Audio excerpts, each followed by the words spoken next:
I'm Sophia Louisa Lee, and thank you so much for joining me for another episode of So Zoom In. Today, we're going to be zooming in on Eric Miles. He is quite an interesting person, and I'm very excited to be meeting with him. Before we get started, please hit like and subscribe because that would just be really cool. Eric Miles, thank you so very much for joining me for another episode of So Zoom In. We're going to be zooming in on you and all the wonderful things you are doing and just this vibrant energy you bring just by being you, which I find to be very exciting and I appreciate very much. First of all, congratulations. I see you have a new movie that has just been released, Obsidian, Yeah, right? yeah. I have. Yeah, I did. Congratulations. Thank you very much. Do you want, I know with all the crazy going on for the past almost 2 years, Yeah. making movies has been kind of difficult. Okay, let me back up real quick. First of all, you are a lawyer. You're in the entertainment business. You Yes, I'm an are entertainment attorney, correct. Yeah. you are also a director and a producer. You have a background in acting. You Yes. you are a creative soul, which I love. And a college professor. I teach actually too. How creative is that too? To Yeah. teach, you have to stay in that flow of creativity. That is specifically to give back, right? So that's just when you're given a lecture, and I teach a class at Full Sail University. I teach in the Entertainment Business Master's program, and I teach a class called Negotiation and Deal Making. So Ooh. for me, I teach a lot of personal experiences, a lot of things that I've gone through in the business, and that I'm currently going through right now. So the students get a lot of that real world as opposed to theoretical. Like open a book, turn to page 10. I'm not that type of teacher. I'm like, look, this is what's happening. I'm in a deal right now. This is negotiations happening today, and so they'll get it like that. And then when I teach them something and I see the light bulb go, oh, I get it. That's what it's all about. Because if I can turn them on and they understand, and they won't get bamboozled in a negotiation on down the road, because as we know, the entertainment business, it happens all the time. So if Right. you're prepared and you understand how to do it correctly, then your best foot's forward. What a great class. Is that something you offer online too? Because I could see a lot of people would take advantage of that. Yeah, so it's I do teach an online version and a campus version, but you have to obviously enroll in Full Sail University, and you in my class you would have to have had your bachelor's already, because I teach in the master's program, so the graduate. Oh, I see. Okay. All right. So it's all right, but what a great opportunity for these students to learn, hands-on. That's great. All right. So, all right, backing up a little bit again. uh, um, what made you decide to become an attorney? Oh boy, are you ready? Do you have Yeah. time? Let's go, Okay. baby. So I was in the business, and in the entertainment business, as an actor and a director and a writer and all, the whole thing. Like I shot a full length feature back in 2005, 2004, 2005, that I wrote, directed, and starred in, called The Last Will. We Mhm. got picked up for distribution, international. We got, worldwide, foreign and domestic. And, the distributor took it to the Cannes Film Festival with them in '05. And so we sold to a couple of territories, which was pretty cool. I mean, it was a low budget horror comedy, so I wasn't expecting much out of it. Right. But what it did is it kind of put me on the map a little bit. So I started to develop some other projects, and I met somebody, a writer that was out in Illinois, Mhm. and we kind of talked and we hit it off a little bit. And he's like, look, I've got some contacts out in LA. And I had a partner at that time, and he said, if you and your partner can raise the capital, man, we'll do a movie together. It'll be great. I said, okay. So my former partner and I, and another company I had, we started, trying to get investors, and we raised $1.5 million. It was a low budget $1.5 million film. So we flew out to LA, and the main investor came out with us to Los Angeles, along with that guy from Illinois, from Chicago. And all four of us were out in LA. And they started speaking French to each other, which should have been like a red flag for me, because we're in the car and they're talking French. And I'm thinking, oh, that's kind of cool. They're like, yeah, we both know French. Da, da, da. I was like, okay. So at one point they had me go to Burbank, no, actually Studio City, in the Sheraton there, and I met a director, and I signed the director to direct this feature, right? And I cut a check, gave him a check up front for some money, signed him. But little did I know, on the other side of town, the guy from Chicago and the investor were meeting with another director and signed another director, and then basically took the film out from under me, shot the film in Canada, Oh, and cut me out of the deal, and my partner. So, I lost, theoretically, I lost about $85,000 in that deal. So I was furious, right? Obviously. as you should be. Yeah. And I sued him. And it was in federal court for like 5 years. I had to hire an attorney and spend a lot of money. And after everything was all said and done, and we ended up settling because I had them dead to rights. I saved every single email. I had everything. Right. What had happened is they settled out, and after I paid everybody that I needed to pay, I walked away with $5,000. Ooh. And I said to myself, I'm not going to let this happen to me again. I can't let this happen to other people. So I literally pulled all my projects, everything I had, and I applied to law school. I was like, I'm going to go become an entertainment attorney. So I applied to law school. I went to school at Florida A&M University here in Orlando, Florida, Mhm. and graduated and took the bar and passed on the first shot and Right. became an attorney. But the thing of it is when I got in, because of my acting background, I was really good at like these mock trials in class. So Right. like judges were saying to me, "You need to be a trial attorney. You should be a trial attorney because because I would obviously, in my mind, I'm going, this is LA law, right? So like I'm standing up there, I don't really know what I'm doing, but I'm certainly acting like I know what I'm doing.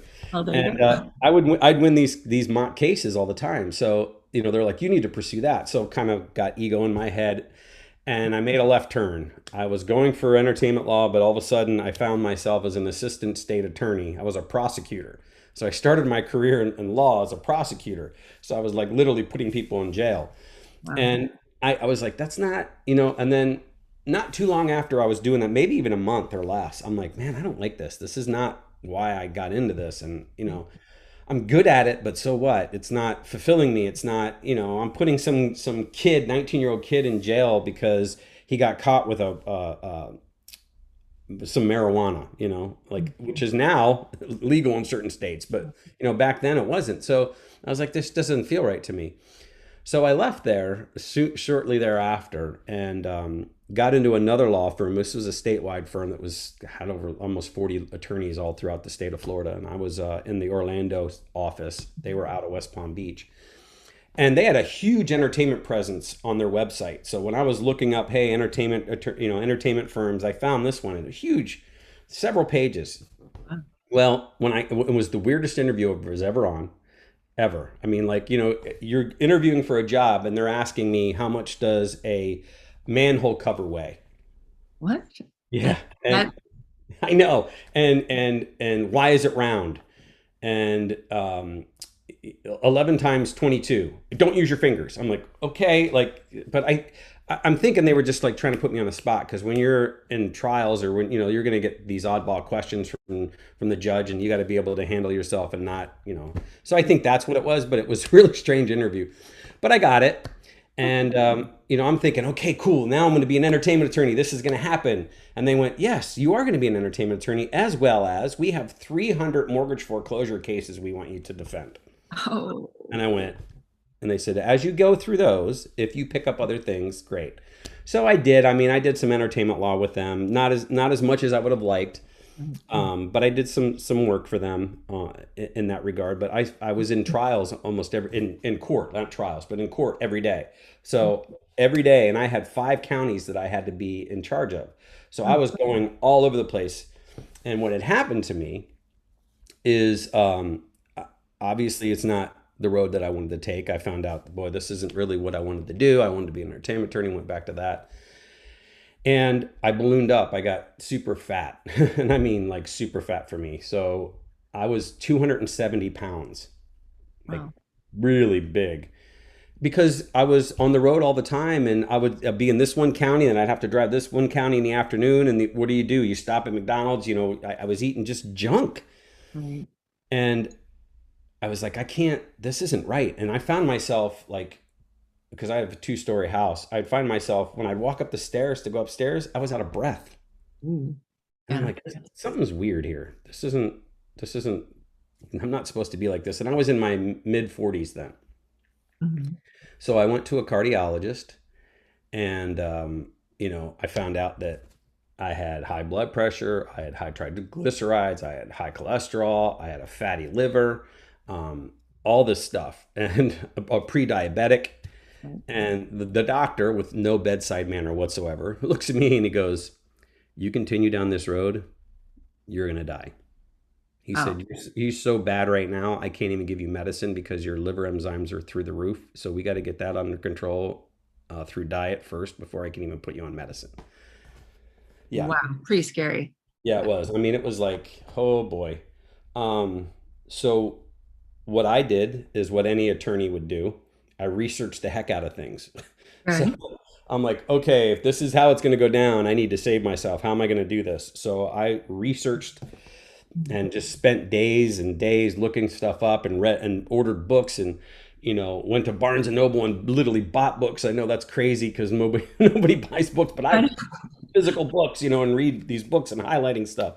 And what I found out Mhm. is several different doctors all across the country who did not know each other were independently um, doing some studies, some clinical studies, and they all came to the same conclusion. And that is, if you follow a whole food plant-based diet, not only can you stop the progression of all of that stuff that was going on, but you can reverse it. Ooh, Yeah. So I like that. yeah, it was fantastic to me. I mean, that's like music to my ears, Oh my gosh, it's not too late for me kind of thing, right? So, I was that give me my chili cheese fries, give me my hot wings, and give me like I want my steak medium rare, I'd say, I mean, I was that guy. And and cheese, loved cheese. Oh my gosh. I mean, like cheese is like cheese and wine. That's one of the things I crave. I'm like, oh, have a piece of cheese. But I had to cut all that stuff out, right? So I follow what's called, um, if you've ever heard of Engine Two, it was a diet. They've rebranded themselves. They're now called Plant Strong. So Mhm. I follow this kind of Plant Strong diet. Well, the guy, Mhm. uh, he wrote a book called Engine Two, and his father happened to be one of those doctors who did a clinical study in the 80s. And when his dad, and his name's Dr. Esselstyn, when his dad did the study, he said, you know what, I'm not going to be a hypocrite and tell these people to follow this diet and not do it. So he and his whole family, the doctor, did the same diet. So this guy grew up eating that way, which is no processed foods. If it is, it's limited processed foods, That's hard. Everything's right? processed nowadays. I know, right? And grains and whole grains. So no white breads, no white sugars, nothing that's bleached or it's all got to say whole wheat or obviously organic, vegetables, um, fruits, Good. legumes. I do all of that, and that's how I live my life. I don't touch. I don't like the word vegan because That sounds so limiting. yeah, and vegans can eat potato chips, right? Vegans can have Oreo cookies. I don't do that. So Right. yes, I'm a vegan in the sense I don't eat any meat. Dr. Esselstyn says nothing with a face or a mom, right? So I don't touch any of that stuff. Um, But but go ahead. Eric, I have to ask, do you think you would have gotten to that place if you weren't working that job? I mean, if you were doing Hmm. what you really wanted to be doing, That's um, in retrospect, if I were to look back, I mean, hindsight's 2020, right? I think you bring up a good point. If I hadn't been that miserable, if I had been following my passion, my right, passion, exactly. I probably wouldn't have gotten there, right? Because I think a lot of us, we use our depression, our negativity, there's outlets. Most people think of, oh, this guy's doing drugs or, but, food is an addiction too. It, And I think people can find themselves in the situation like that if they're not happy with their lives or if they're depressed, which obviously I was at that time. It's a crutch, right. All you right. So know? you start feeling better about yourself, right? You're on this diet. When do you leave the firm? When do you start making that shift in your life? So when I felt that, And I went to the doctor the first time, and he said all that stuff. I said, I need to change my life because, Dr. McDougall is another guy who's good. There's a Dean Ornish is another guy, a Dr. Dean Ornish, Dr. Campbell. Those four guys, I call them my four gurus, right? Because they all had these independent studies that came to the same conclusion about a whole food plant-based diet. Dr. Campbell actually does a certification out of Cornell University to become certified in a whole food plant-based diet, which I did. Okay. So again, my thirst for knowledge is like if I'm going to go down a road and I'm going to do something, I need to know it as much as an expert needs to know it, right? So it's not just a cursory kind of, I'll do it today and maybe not tomorrow, but the day after. No, it's like I am one of those people that's if I go, it's 100%. I am not going to go, halfway. I'm not going to do it as a, casual thing. It's going to be my life. So I don't even like to call it a diet. When I talk to people about this, I say it's a lifestyle. Exactly. Because diets, the first three letters of the word diet is die. Right. So automatically your mind's going, I don't want to do this. And in diet, when you talk about diets, it's always about removing things. So immediately your mind's like, well, if I go on this diet, I can't have. So if you go in from that negative perspective, you're always going to crave it because you can't have it. If it's a lifestyle, this is something I choose to do. Right. And is it something that you're sharing with other people as you do it? Yeah, I post on Facebook, and I love your posts, by the way. They're so thank uplifting and inspiring. So and I do that, at first blush you would say, oh, this guy is just talking about everything he does, but I don't do it like that. I'm like, look, I'm an average guy. I was 270 pounds. When I went on this diet, I lost 85 pounds in less than a year. When you changed your lifestyle, you Yes. said, okay. And so for me, it was like, I felt like this is my second chance at life. So I want to share that with other people and motivate other people to say, look, if this guy can do it, so can you. And then I just kind of come up with some catchphrases like, healthy warrior. That's like my other catchphrase, I like that one. And how appropriate for right now during this time, when there's, so much fear about, the C word, which I got, by the way. And well, okay, We're not going to go there. I'm not going to touch that. Just so you know, I was vaccinated in March and got COVID in July.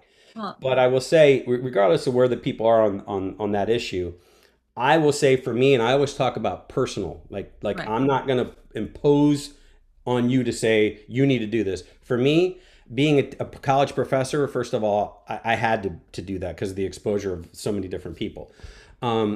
But still getting it was disappointing, but I believe that if I wouldn't have had the vaccination, I think my symptoms and it would have been a lot worse.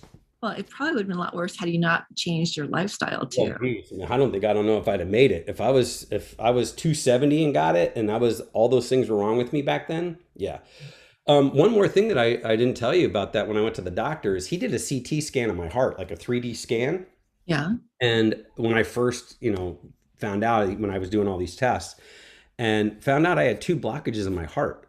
Ooh. Same in the Widowmaker, same artery. And one was at 40%, one was at 20. Now they said to me, hey, we don't even touch these things until they're like 70.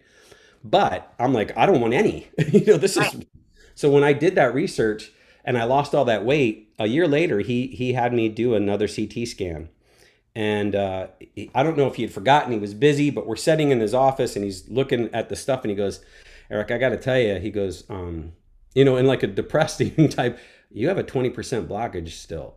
And I went, what? That's awesome. He's like, what are you talking about? I go, last year I had a 40 and a 20. And he looks again and he checks everything and goes, oh my gosh, that's right. And he goes, so the one that's at 40 is now down to 20 and the one that's at 20 is gone. Awesome. That's fantastic. So to me, again, personal experience, doing that diet, following it to the letter, not cheating at all. It did its job for me, Well, and then it sounds like too, it puts you more in alignment of who you really are, because it sounds like you shifted your life goals too, and you put yourself in a position where you were, doing more of what made you happy and made you feel more fulfilled. I mean, it sounds like you love your teaching job, your professor. Oh, it's great. It's great. With all and right now, I mean, I got to say, thankfully going to law school really helped me with organization because like inherently I'm not. That's a learned skill for me. Right. And it's really helped me now because I have to balance a lot of different things. I'm an entertainment attorney. I have clients. I'm a film producer and a director. I have projects that I'm working on right now, and I'm teaching as well. And of course, I have two kids, so there's the family life. Um, so, to be able to compartmentalize and to figure out, hey, I'm focusing on this for this moment, and then I can move on. I don't think of all the stuff going on, because if I do, right, I have to compartmentalize. And being able to do that, I think, is a skill that was learned Mhm. being an attorney. Because right now, and I'm not going to joke and I'm not going to exaggerate. Right now, I work with there's a production company out in Los Angeles called Buffalo 8. And Buffalo 8 has, in one form of fashion, whether they're financing it through their sister company, Bond It, or they're producing it themselves, have done almost over 300 films in 5 years. Wow, that's impressive. So, I mean, at one time, I think it was a couple months ago, they had, how Netflix has their top 10? They had two of their movies on top 10. Oh, that's fantastic. So I'm working with them. I'm an ambassador for them. So I'm trying to increase their brand and out Right. here on the East Coast, because obviously they're on the West. And at the moment, I have 6 projects in development with them. 6. Wow, A couple of congratulations. television shows, yeah, and some films. One of the films I'm going to be directing. Another film we have, we just made some offers. I can't tell you who Right. I'm making offers to, but we made an offer to an actor, and we're waiting to hear back. And it's a pretty decent offer, so we're hoping that that's going to happen. And then with Buffalo 8, they also have a distribution arm. And then this year alone, since January, I've been able to place 3 films that I'm a producer on that got picked up for distribution for them. That's Now, the fantastic. one that you talked about, Obsidian, that's another company called Midnight Releasing through Acord International. And I've got 4 movies that I got distributed this year through them that I'm a producer on. So this year alone, I've had 7 films that are have gotten or getting and ready to get released this year. See, that is so exciting. So regardless of this pandemic, you are still making Oh, movies.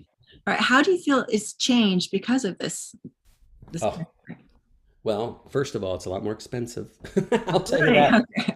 Because you have to have, when you're putting your budget together and when you're actually on set, you have to have COVID protocols in place. Mhm. Meaning that you have to have like a COVID officer, you have to have testing every day, so there's like this whole new like department that has been created, this COVID department protocols that cost money. And so we're seeing it's in the neighborhood of 10 to 20% of your budget Ooh. is what you're paying to do all these COVID protocols. So it's tough. I mean, that money, let's say it's I don't know, a $5 million movie. I mean, you're looking at, what Yeah. was it? What Money was that well, do you think something like that's gonna be permanent or do you think that's gonna be temporary? I'm hoping it's temporary. And I think the whole industry is hoping it's temporary because it really does. It's a hiccup in the process, right? I mean, everybody wants to be safe, and if once somebody gets COVID on the set, you got to know immediately so it doesn't spread because it's such a highly contagious virus. So I think everybody's cool with the fact that we have to do this now, but everyone has the hope Yeah. that it's going to go away, right? That it's going to lessen. I mean, here in Florida, again, no politics, but just talking about where we're at in Florida, we've been completely open. Okay. And we saw a huge spike in COVID, but now it's all of a sudden going down. In the last week, less than 10% positive rates. Wow. So that's a good thing. Maybe that herd immunity type of thing is starting to happen here. I don't know. I mean, I'm no scientist. I'm no doctor. I just, I watch and learn, right?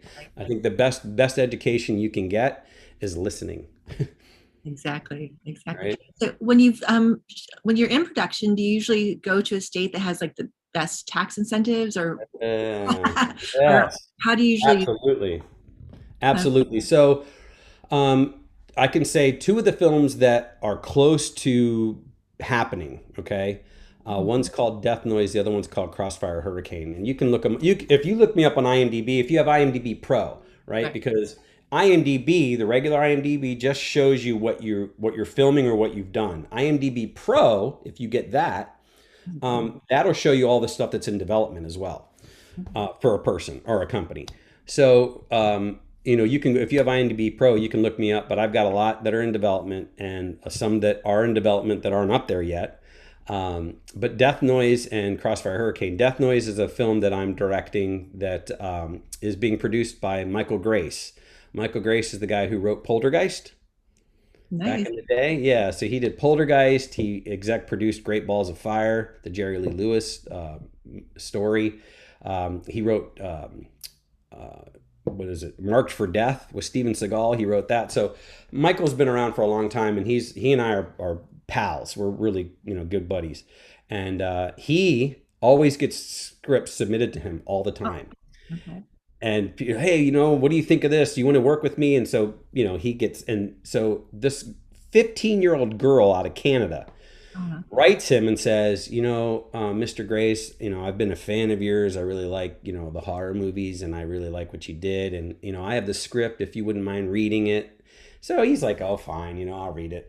Okay. And he read it, and then he calls me and he goes, oh my God, this is really good. We got to do this movie. And he goes, and I want you to direct it. And I'm like, okay, let's do it. So, what's really neat about that is, you have this 15-year-old girl that's doing this horror movie, and it's being produced by legendary writer Michael Grace from Poltergeist, and I get to direct the thing. So I'm excited about that. That's one of the projects that's in development at Buffalo 8. And like I said, we're just about ready. I mean, literally like next week, we're going to start making some offers to some actors to try to get this thing shot. Now, to your question, and the reason I brought that up is because when she first sent that script, she had the location in a different state. Right. Well, when I'm looking at it obviously, as you said, for tax benefits and tax rebates. And so New Mexico has really good rebates. Ah, So I said, we need to change the location to New Mexico. And right. so now we're going to shoot the film in New Mexico because of the Wow. tax rebates. And Buffalo 8, by the way, has an office out there. They have a presence in New Mexico. So we're going to be utilizing them through the New Mexico offices. So, to your point, yes, every film that I look at, I'm looking at where can I shoot it, right? So Oh, Crossfire Hurricane is a bigger project. That's probably double the amount of budget that Death Noise is. And we already have Wayne Kramer to direct that. Now, Wayne Kramer is the guy who directed The Cooler with William H. Macy. okay. He also did Running Scared with Paul Walker before he passed away. So Wayne, great guy, awesome person, very creative. He's on board to direct. Again, Michael Grace is going to be producing that one as well with me.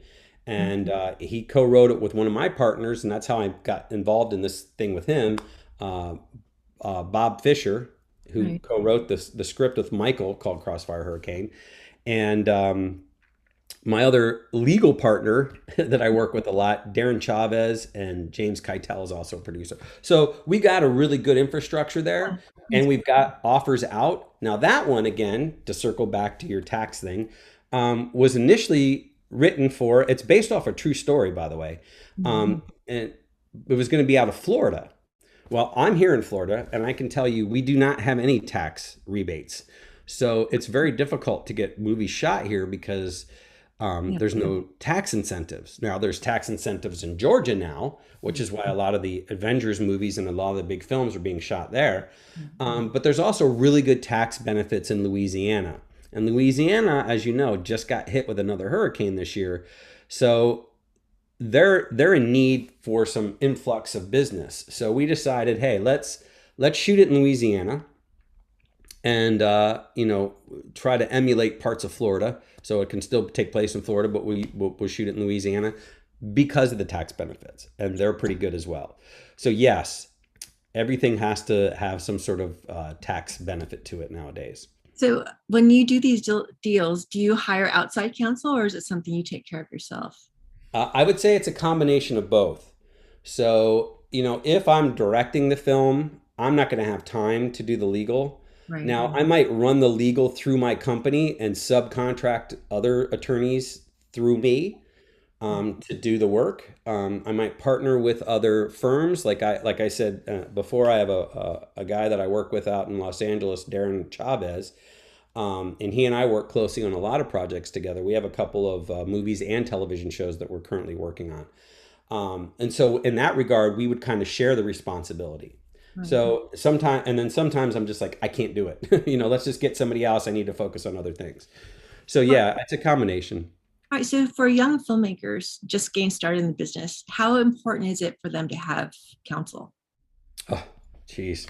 Well, I didn't have counsel on the movie, and I lost $85,000. So, if that says anything to you, the thing of it is, you can spitball and brainstorm with people, and it's all fun. But Right. then all of a sudden, when it's like, now we need to raise money and do it, things change immediately. Mm. And you're going to need to have some sort of written memorial of what you've agreed to Right. verbally.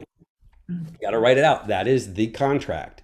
And it doesn't matter what you say to somebody.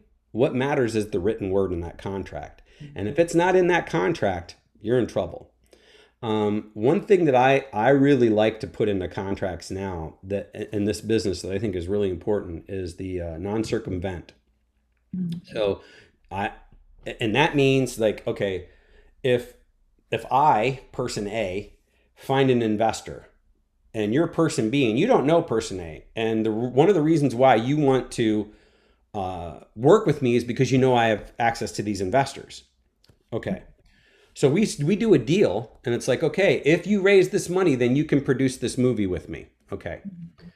Well, then what happens is I bring in the investor gets to meet this other person, and then all of a sudden they lock in and they say, hey, let's make them without him. We can get a bigger cut of the pie if we exclude him. So you get cut out of the deal. But if you have a non-circumvent in there that says anybody that I introduce you to, and I'm paraphrasing, I'm not speaking legally right now, but any person that I bring in, any person that I introduce you to, any for this project or any future projects with that person, I have to be involved. Smart. You can't then when this movie's done say, "Ooh, I want to make another movie," and then you go around me and contact my guy without bringing me in, because without me, but for me, you wouldn't have met him in the first place. So anything that has to do with this investor or this company or whatever, this Mm. distribution company, I have to be involved. That's And I have to smart. be involved as a producer or whatever the agreement is. But I think that's super important because a lot of people, especially young filmmakers, and I see them all the time because Full Sail University is a school. It's a film school. It's a film school. It is, and they do animation there. Matter of fact, they're one of the top five animation and gaming universities in the country. So I see these wide-eyed people. They're so excited, and and that encourages me. I mean, that builds me up because when I hear their passion, it lights up my passion. And we're kind of that energy is flowing back and forth. I used to be in a band for many years. All right. Yeah, I play guitar, and actually, Awesome. my guitar is sitting over there, and there's one up on the wall. But Oh, um, very cool. yeah, so when the biggest thrill I had was when my band was playing at the Hard Rock, Uh, and we were playing, and I had written this song, and we had a bunch of fans. There was I was a couple thousand people there. Anyway, we're playing, and they start singing the song back to me, and so I'm stopping, and they're singing the song, and that flow of energy that like they're locking in. I've always like strive for that. I always want to feel that kind of that blending of energies.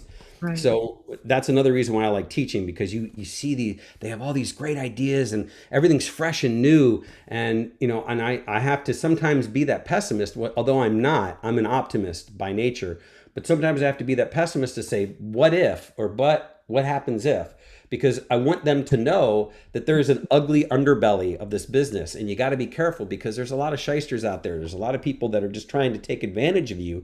They're trying to I don't want to call them soul suckers, but they're trying to like use your passion for their own purposes and not help you, Yeah.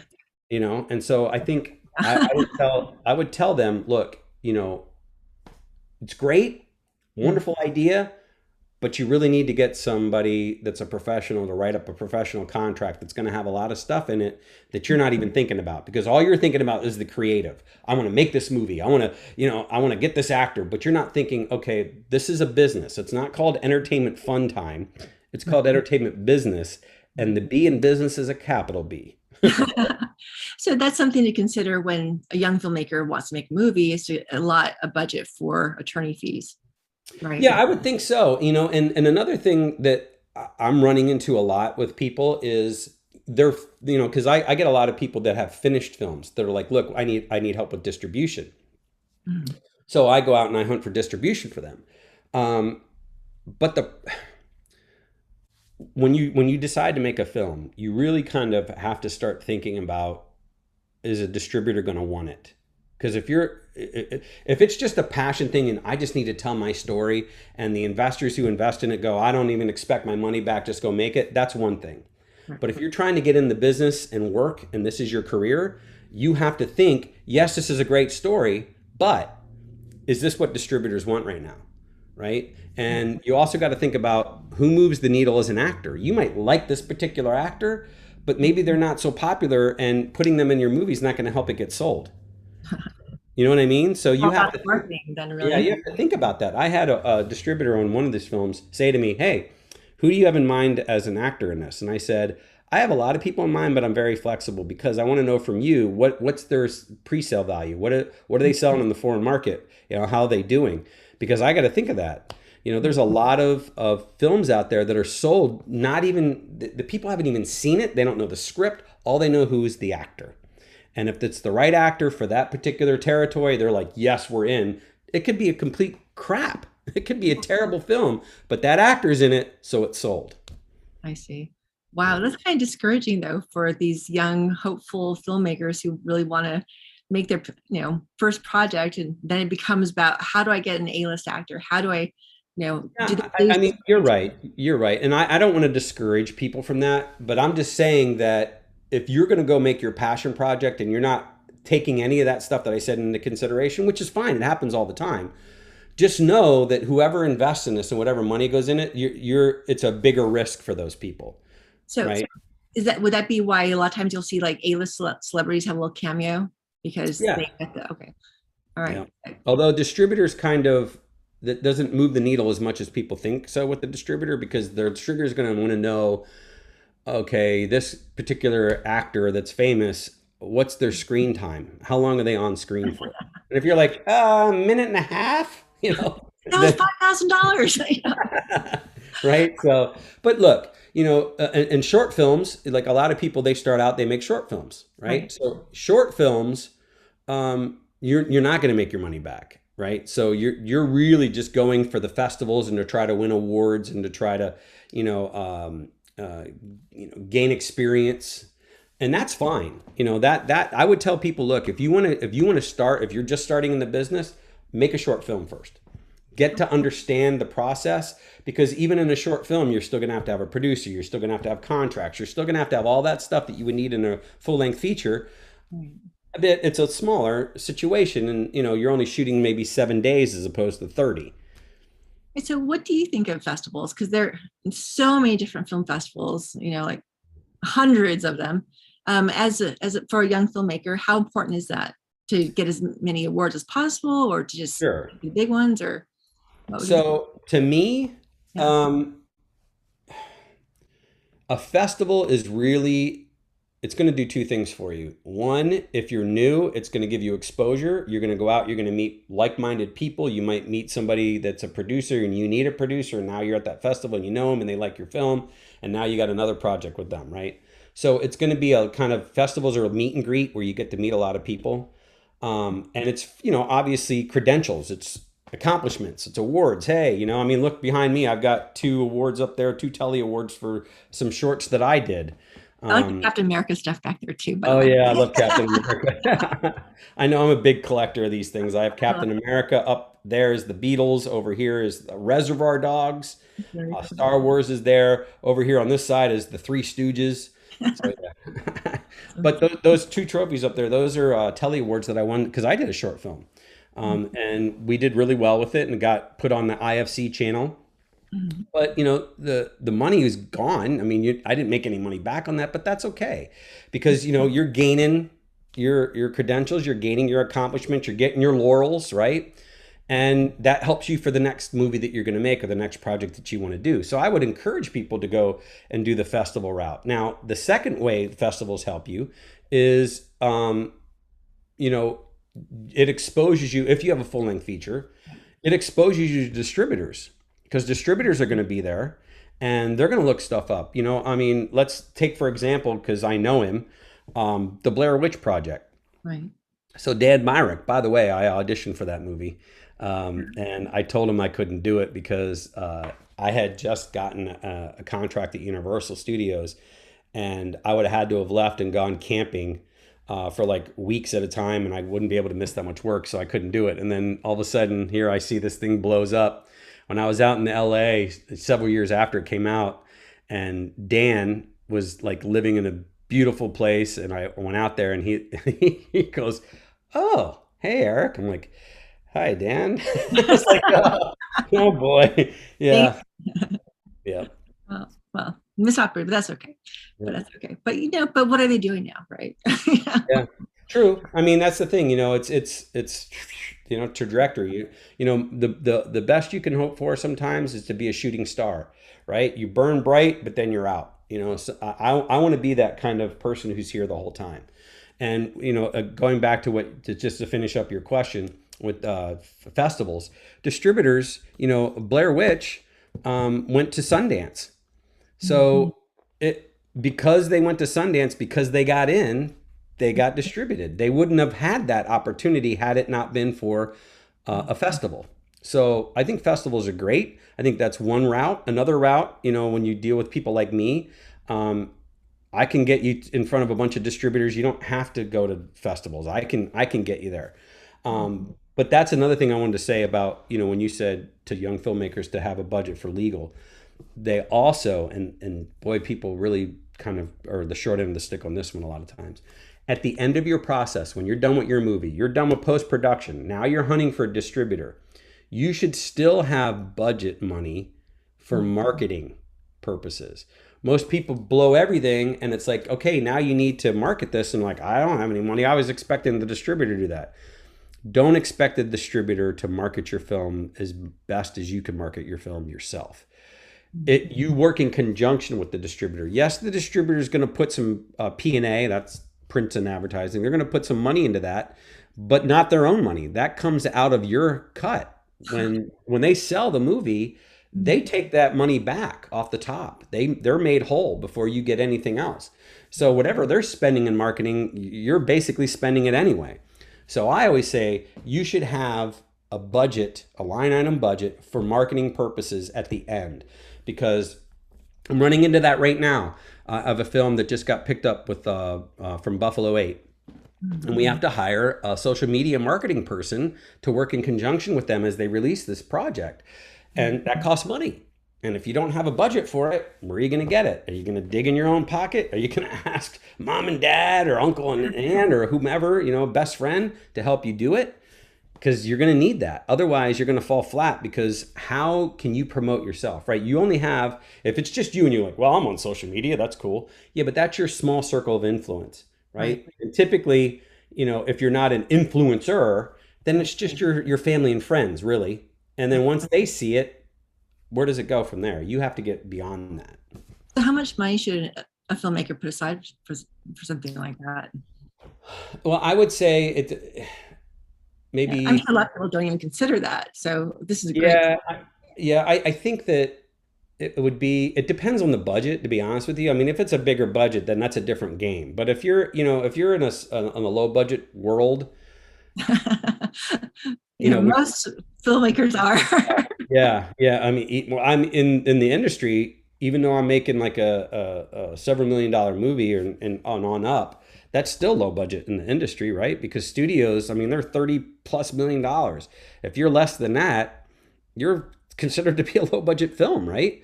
And right now, because of the way the market is, if you shoot a movie above 10 and below 20, that's no man's land. That's very difficult to sell right now. Really? 10 to $20 million movies in that area are tough. So you have to be sub 10 and that's your low budget and you can, get a name or two in there and sell it, or you got to go up to the studio level. But that in between, that market's not doing great right now. Why do you think that is?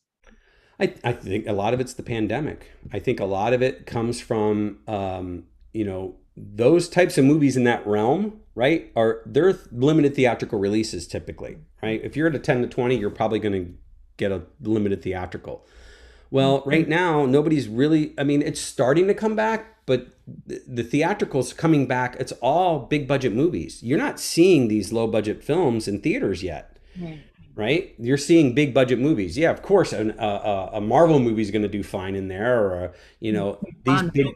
yeah. Yeah. But the stuff that these independent people are doing, it's Yeah. very difficult to get into theaters right now because nobody's going, and there's just not the bodies to get in there to sell the tickets. So they have to rely on streamers, right? So right now, the streamers are buying a lot of stuff, but the streamers obviously aren't paying as much as you would if you had a good theatrical release initially, right? Because if you have a good theatrical release and then it goes to a streamer, there's more momentum for you. But if you don't get that theatrical release and it's just being released on a streamer, you're probably not going to make as much money. Right. And thus the $10 million thing is kind of out the door right now. So talking about these streamers, which are all over the place now, and people, Right. have them. I mean, every household has at least Netflix or Prime. We have this pending strike, right? IATSE, and they are, IATSE, yeah, IATSE's really going to, well, I mean, it's pretty much a guarantee they're going to strike, and it becomes official on Monday. But yeah, it's probably going to happen. so what is that going to do to independent filmmakers? So yeah, so right now it's I just read an article not too long ago about it, and I think it's like 45 to 55,000 IATSE members in the Los Angeles area in California. So I think it's going to affect California more than it'll affect other states. Okay. Um, and I think with these low budget independent folks, typically they're shooting non-union anyway. Right. So it's really not going to affect them, Okay. right? It's only going to affect the films that have union on them and specifically IATSE. Which would also include TV shows, Yes, right? that's right. Primarily. So the members of this union, they are makeup, hair, like people. No, I mean, yeah, IATSE, there's so many different unions. Right? And I mean, there's a lot of different unions out there, but with them, they're like your the drivers too, so they kind of encompass a lot of different. the people who help make a movie happen. Yes. Okay. Yeah. All right. Well, I can understand where they're coming from because of all the different platforms that are available now, and so many of the platforms, each have their own pay scale, and there's really nothing uniform. So I hope everything works out because I know everyone wants to keep working and be part of this, stream of magic making. So Yeah. fingers crossed, right? Oh man, that's the thing. I mean, it's especially now it's such a weird situation we have in the world that, movies help people escape, right? So if anything, storytelling is needed more now than ever because people need that release. They need to be able to sit in a theater or sit at home and turn it on and watch and just get lost for a couple of hours because they're entertained by something and they're not thinking about their own lives or the real world and what's happening out there. So I would say, as much as it's putting a damper on things, we need to push forward. We need to keep moving forward, right? We need to push this. Right, exactly.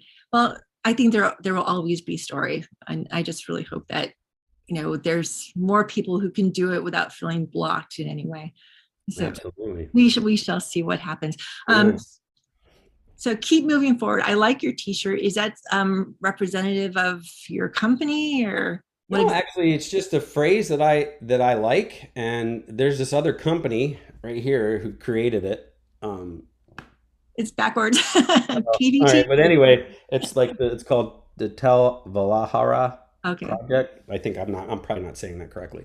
But yeah, so they have some pretty cool stuff, and I like this shirt, and it represents a lot of what I believe in, and so I like wearing it. But my catchphrase too is "Healthy Warrior." I love that, and I actually got that when I was at a conference, and I was sitting next to a lady, and I just, casually starting to talk to her, and she said, I'm a cancer survivor, and I said, oh, that's wonderful, and I said to her, I said, you know, we shouldn't think of it as a survivor because that sounds like that, you were beaten.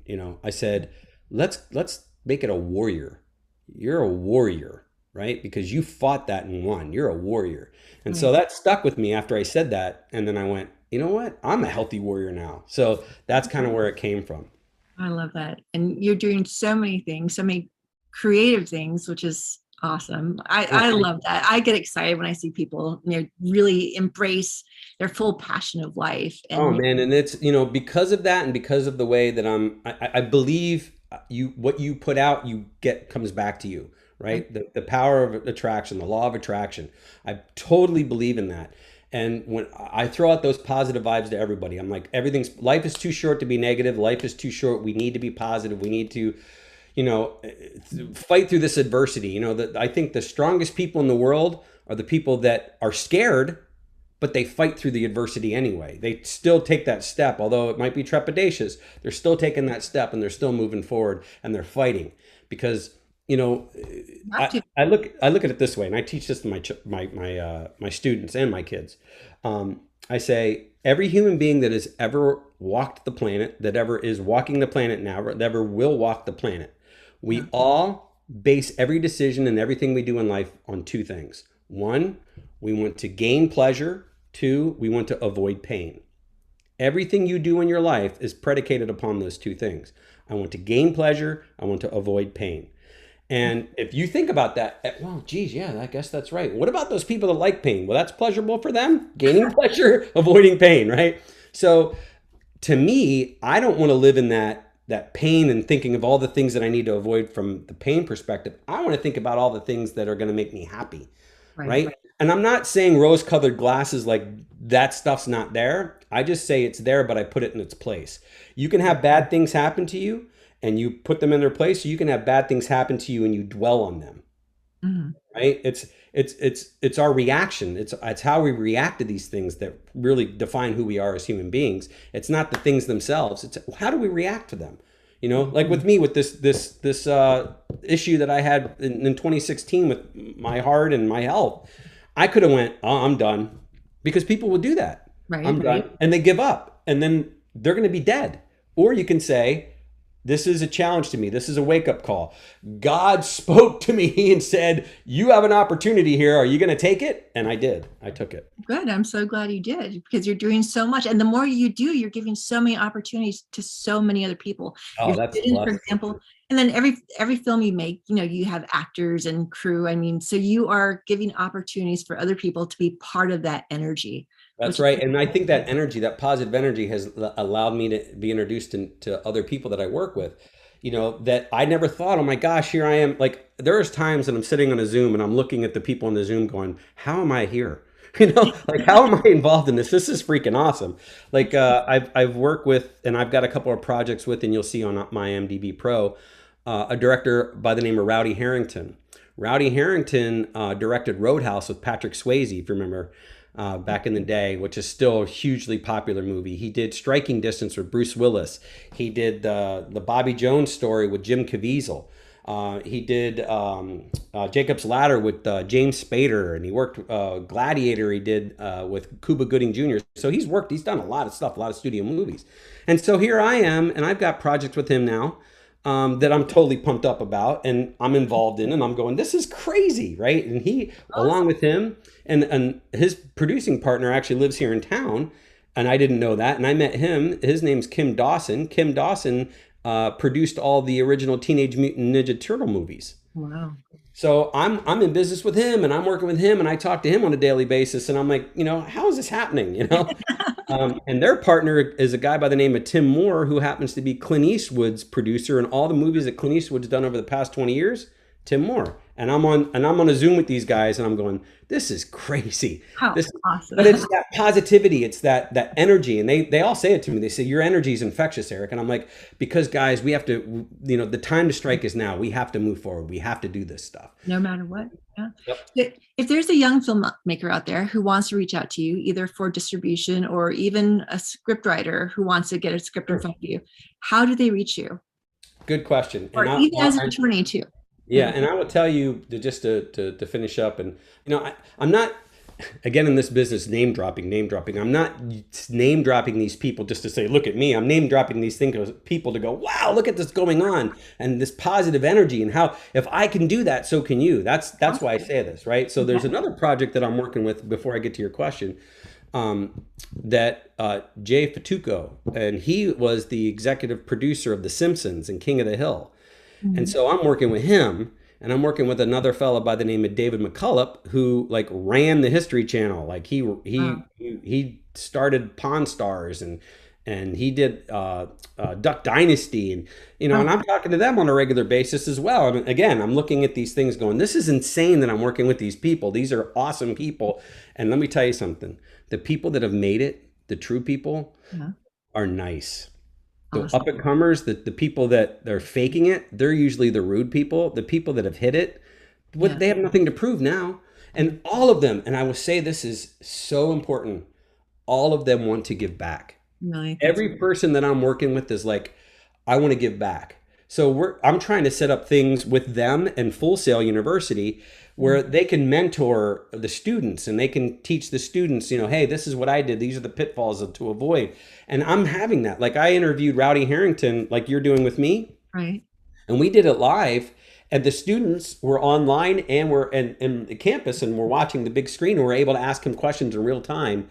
And about how do you direct, what's your process? And he was so forthcoming and giving that, they said, this is one of the greatest, interviews that we've had here at Full Sail. And I'm like, you guys, these people want to give back. They want to pass on their knowledge, right? And so that's super important. And that being said, now I'll answer you. So I feel the same way. So I have a couple of websites. I have milesmediaentertainment.com, Miles, M-I-L-E-S, mediaentertainment.com. And they can reach me through there, or they can go to my law firm website, which is themileslawfirm.com. Yeah. So if someone's in Los Angeles and they want to reach out to you, is that okay? Or do they have to find Absolutely. If they hit me up on one of those two websites, it'll come right to me, and I'll be able to answer them. She's calling me. Hello. You're on speaker. All right. Hey, Eric. So we had, little technical difficulties. I lost you on my end. No, but like your shirt says, keep moving forward. Right. That's it. Which is great. But we're close to the end, and I just I want people to know where they can reach out to you if they want to, or if they can. Yeah, of course. And like I said, it's if you go to milesmediaentertainment.com, or you go to themileslawfirm.com, either one of those two, you can get to me. And I will definitely be responding back to anyone who has a question or, a project. Because like I said, not only do I have all projects that I'm working on right now, but I'm constantly getting sent new ones. And if you have a completed film and you need distribution, hit me up. I'll see where I can help you. Okay, now I've been told when you reach out to producers or people such as yourself, to not expect a response right away. That's true. What's a good... That's true. But I'm not your typical person. I like that. All right, cool. Well, I know. And so do you actually read everything that comes your way, or? Well, yeah, I mean, if it's a script, I'd rather get the synopsis first and see what it's about. And maybe if you have a pitch deck, to look at the pitch deck. And then if I'm interested in that, then I'll ask for the script. But, sending me scripts that are between 90 and 120 pages, I've got, virtual stacks of them in my inbox that I have not been able to get to, because to give it a real good read, it takes a while. Right. And And they shouldn't send unsolicited stuff, only if you ask for it. Right. So that's why I say, if you're going to hit me up, it's, you know, generally like, hey, I've got a completed film. Would you be interested? And then I'll say, send me the trailer. And I look at the trailer and, you know, or whatever they did. And then I'll say, if I'm interested, then I'll say, send me the movie. I'll watch the movie. And then after I watch the film, if I think I can help you get distributed, then we'll work out some sort of a contractual agreement of what I can do for you. As far as getting a movie made, that's a little bit more difficult. So if it's just a script, typically that's very difficult for me because I have so many projects of my own that are in development. To take on a development for somebody else that just has a script, that's more difficult. However, if you have attachments, so you have a script and you have an actor attached of note, you know, not just any actor, but a named talent, right? Attached. Right. Or you have a named director attached, or, you know, something that moves the needle forward. Maybe you have an investor. Hey, I got this investor who wants to put up, you know, $250,000. Okay, you know, then I can help you in that regard because I can put pieces of the puzzle together as well. But to put the whole puzzle together, except for the script, that dedication and time I'm spending on my own projects. Right. Okay. Well, that's fair. But Eric, it has been a pleasure speaking with you, and it was great seeing your face. I'm sorry I'm not seeing you now, but thank you so very much for your time. And okay, Obsidian is now available on streaming services, right? Yep. So there's Obsidian's out there. Lockdown 2025 is out there, who stars Glenn Plummer. He's in that. I've got Kill Teasers just about ready to get released. That's coming out, and we're working on another film that got distribution, but we're waiting for them to send in all their stuff. I have a film from Buffalo 8 that's coming out called Unsheltered. Take a look at that. That's going to be cool. That we don't know where that's being released yet. We're just finalizing that right now, but the release date's coming up in the next 6 weeks. That'll be coming out, Unsheltered. Another film called Testament. That'll be coming out probably in the next 2 months. And then another film, which is that I just got distribution for, that probably won't hit probably to the end of this year maybe, is a film called The Horror Crowd. And it's a documentary about all horror directors and how they got into the industry and why they got into the industry. Wow. Yeah. That sounds really good. Well, I look forward to catching some of those myself. This is very exciting. Well, cool. Well, thank you so very much, Eric. I greatly appreciate your time. And again, I'm sorry for the technical difficulties, but no worries. It is Mercury retrograde, so we got to roll with it all the more, right? No worries. Thank you for having me. I appreciate it.